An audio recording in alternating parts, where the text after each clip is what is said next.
welcome Justin Erdman.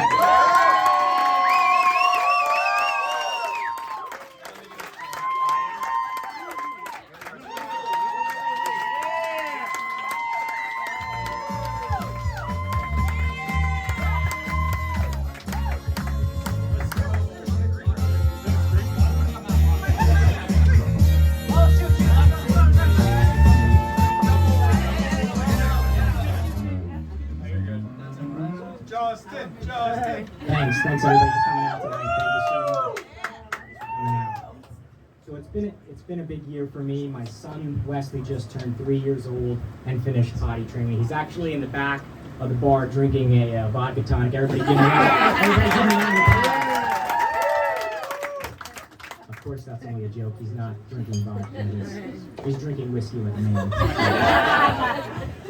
Now, some of you who are parents probably already know this, but if you don't, sometimes when a kid's little, you'll find him standing in the corner of the room, kind of doing this weird shuffling like at soccer practice, kind of an overall sense of shame surrounding them, and they're making this very distinctive grunting noise. It's just a...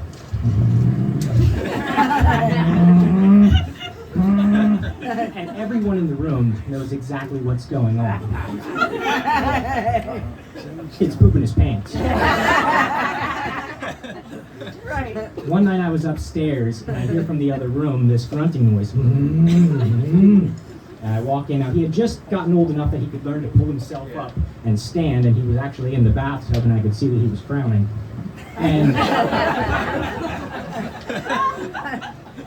And that's a real problem because you put a kid in the bathtub to wash shit off of it. So I looked at my wife and I'm like, gee, what do we do? You know, do I catch it? And she said, I don't know, just hurry. And so I upped my hand and I got in there and listened to grunting and filled up one hand. I had to go in with the other hand. And that's my opening joke tonight.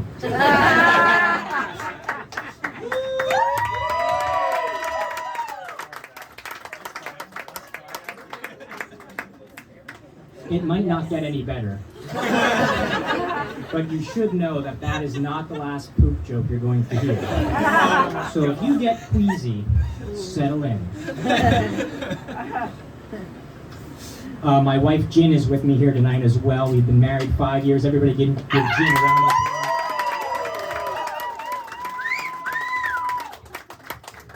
Just celebrated 5 years of marriage. Went down to the Shenandoah Valley, got a cute little Airbnb for the weekend. And now my son Wes has been in this really great cars and trucks and things that go face. Trucks, tractors, trains, loves them. We'll sit for hours and watch YouTube videos of vehicles. We'll sit and watch traffic for enjoyment.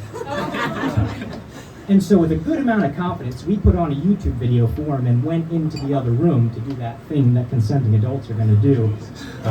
When they're shop online for antiques.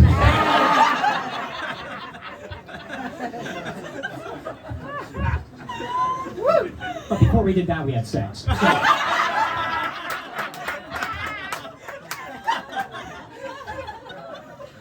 And so it must have been like, you know, the sound of two engines starting in the other room, or maybe like some stuff getting, you know, fueled up and lubricated. I'm sorry, no more vehicle mechanic sex puns.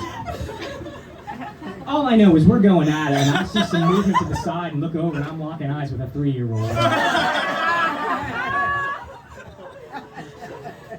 Now, he didn't say anything, but I knew what he was thinking, and it was this. Excuse me. He's very polite. Excuse me. I don't know what the hell you two think this is, but do you not realize that there are trains in the other room on the screen? So I suggest you wrap it up and get your clothes on, because guess who's coming up? Yes, next. Oh, that's right, Thomas the Tank Engine.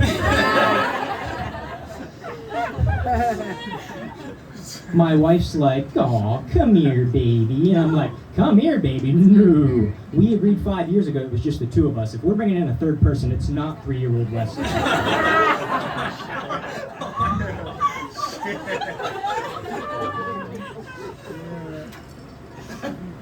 Has anyone ever climaxed while looking into the eyes of a child?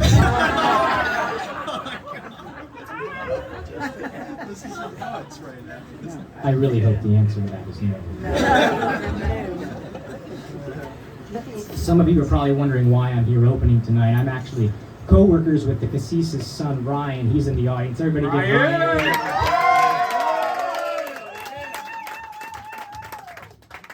So Ryan and I work at a pretty big company. Every year we hire in about 50 people, new, fresh out of college, to work for us.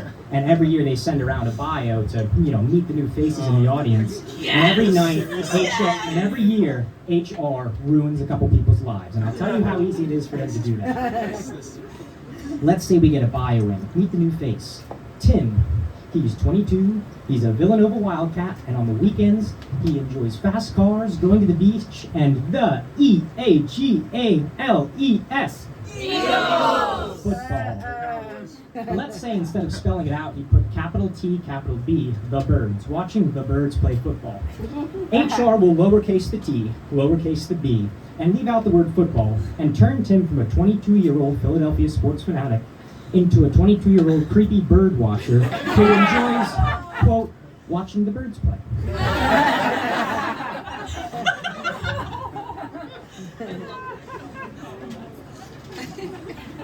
A couple years ago, we got a new guy at work. His name was Kyan Racis. If that name sounds familiar, you probably don't know him. And he wrote the following in his bio. Enjoys ultimate frisbee, and then he wrote, watching Netflix, exercising. Yes, sir. And HR let everybody know that he enjoys Netflix and watching exercising. Not exercising, just watching. Can you imagine the water cooler conversation that was Friday?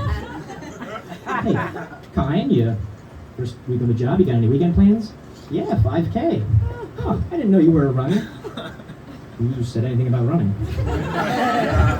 Oh, you must be supporting someone at the race. No, I don't think you understand what I do. I don't know anybody running. I'm just there to watch. There's just something about sweaty bodies and an overall sense of regretting what's brought you to this point that I feed off of. Wow, that's really creepy. Anything else you're doing this weekend? Yeah, have a series I've been wanting to binge on Netflix. It's called Richard Simmons' Sweating to the Oldies. There's just something about that afro and short shorts, I can watch it for hours. Maybe in the afternoon, I'll head down to downtown Lancaster. There's a big yoga studio with tall glass windows. I can sit on the park bench across the street and just watch for hours. I'll take some popcorn with me. If any of my friends show up, I'll share the popcorn. My friends are the pigeons at the park bench because I enjoy watching the birds play.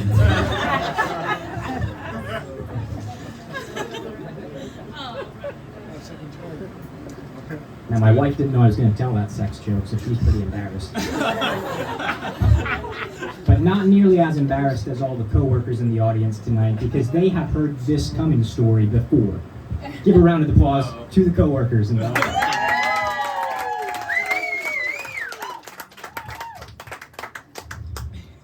Now, I'm a pretty regular guy. And when I say I'm a regular guy, what I mean is I have coffee at 8 a.m. and I take my dump at 10 a.m. every day my entire life long. Now, me and my coworkers are accountants, and if you know accountants, we have this thing called tax season, where January 1st to April 15th, we work really late, long hours. It's exhausting. If you have an accountant in your life, if you know them, find them, hug them, let them know you love them.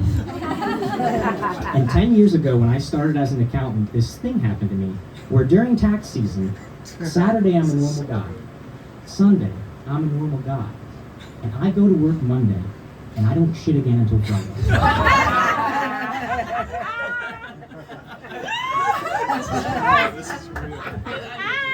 That's no shit. I'm not shitting anybody. Other pun about constipation. And then Friday rolls along, and it is all day long. And we're not talking about rabbit poops. This is bowl-filling dumps. I have counted my trips to the restroom, and they've gotten into the double digits. And then Saturday I'm normal, and Sunday I'm regular, and then we start the whole process over again until April 15th, where as mysteriously as it comes on, it goes away. A couple of years ago, I went to a doctor for a routine physical, and at the end they asked you, do you have any other questions about your overall general physical health? And I said, actually, yeah, doc, I do. I have this thing that happens, and I recounted to him everything I've told you here this evening. And then at the end I asked him, doc, is that normal? And although his face said otherwise, he looked at me and said, yeah, I guess. And I wonder how many other times that doctor has answered questions with, yeah, I guess. Like, doc, this tumor is benign, right? Yeah, I guess.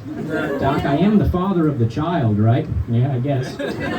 Doc, that full scrotal and penal exam you just gave me was a normal part of a routine physical and not because you wanted to look and touch, right? Yeah, I guess.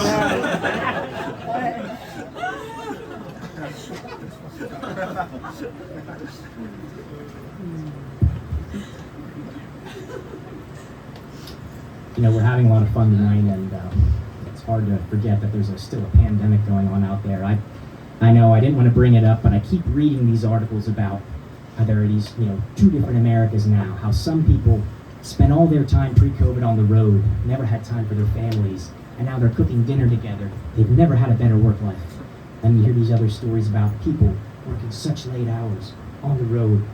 They're concerned about their loved ones. They're vulnerable. But I still haven't heard about one group of people that I'm really concerned about. And that's the people that make their living robbing gas stations. Because for an entire, industry that was made up of putting a mask on and going into a convenience store, they really had it rough for a couple of years, but you gotta think they're thriving now. Maybe this is not a popular career path anymore. When I was growing up in the 90s, I remember it was on the news every night. Now, I may misremember the 90s. I was just a little kid watching my parents have sex. So, my parents are also here tonight. Everybody give them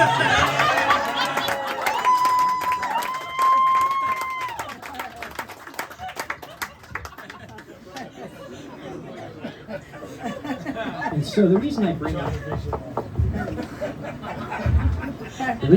up the gas station, people holding up gas stations, is I had this interesting experience in the early days of COVID. I had to go to the bank on a Friday to get some money out, and since my bank's from the 1800s, they don't have an ATM. So I was already running late for work. I was honestly hungover from having drank a lot of whiskey on a Thursday night. I was actually here at the Cassis's house all that Thursday night drinking whiskey. Everybody knows the Cassis's, right? Everybody give them a big round of applause. Thanks so much for that.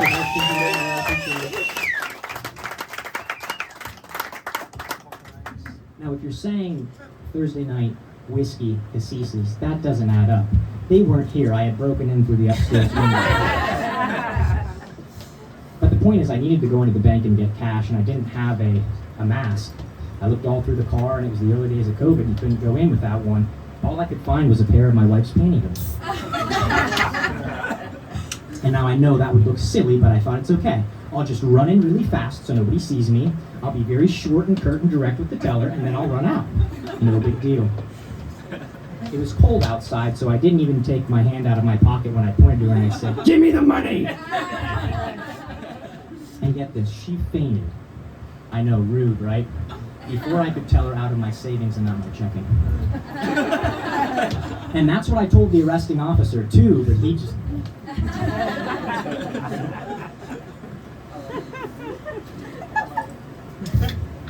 All right, you didn't come here to hear me talk tonight. You came for John Peasy. Everybody give him a round of applause. He's smiling. I'm going to tell you one more story before I go. And I'm going to tell this story kind of like the movie Memento or the movie Inception, where I'm going to give you the epilogue first, and then we'll build it back to the beginning, okay? So the epilogue is that as an adult, you can get a stomach infection and not know you have it. and it will go away in about 3 to 5 days. Nobody knows what causes it, nobody knows where it goes, and it doesn't really have any symptoms, except at some point during those 5 days, you will shit your pants at work. And this happens to 1 in 10 Americans in their lifetime. Now there's about 50 people in here tonight, which means that 5 of you have had this happen tonight. And so I'm going to tell this story because I think it's important that those people have their stories heard. It was a normal Wednesday during tax season. I hadn't shit in 3 days. I knew it was going to be 3 more until the purge. So it was with a good amount of confidence that I let a fart go and immediately slammed my butt cheek shut. Now what had happened. Now the building we work on the 2nd story. Beautiful big glass windows. It's an awesome place to work. The only problem is the closest bathroom is a football field away.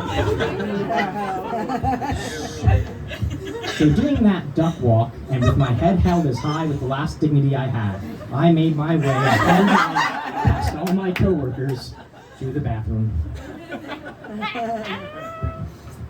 I got myself cleaned up and went back to work with the confidence of a Major League Baseball catcher because nothing was getting through the backstop. Until lunchtime when it happened again. This time there was no butt cheek slamming. There was no duck walking. There was no doubt. The only question is, how many people are going to smell me by the time I get to the restroom? And so training for the world record in the 100-meter dash, I took off at an all-out sprint. And I gotta tell you about a guy we work with. His name's Yorick. He is a 6 foot 8 inch tall, 280-pound Russian mass. They would have rejected him for the 4th Rocky movie for being too big, mean, and scary. I watched him play basketball. He played on the national Russian team. He played in college. He is a formidable guy. And him and I met in the hallway, going towards the single-room bathroom. And so if you've ever seen a video of adults lifting a burning car off of children, then you know how much adrenaline was rushing through my body when I hit Yorick and put him into the drywall on the other side of the hall. I got cleaned up. I went back to work. Luckily, I always carry an extra pair of underwear in my briefcase. Hoping that the worst was over. And it was. Until the next day. When I was called into the HR offices and asked to explain why I had assaulted a coworker and destroyed company property. And after I finished recounting to the head of HR all the things I've told you here this evening, he stood up at the table and he looked at me and he said, "Justin, if all this is true, I think you've missed one very simple solution." And I watched him as he walked to the corner of the room, and he said, "Next time this happens, all you need to do is this."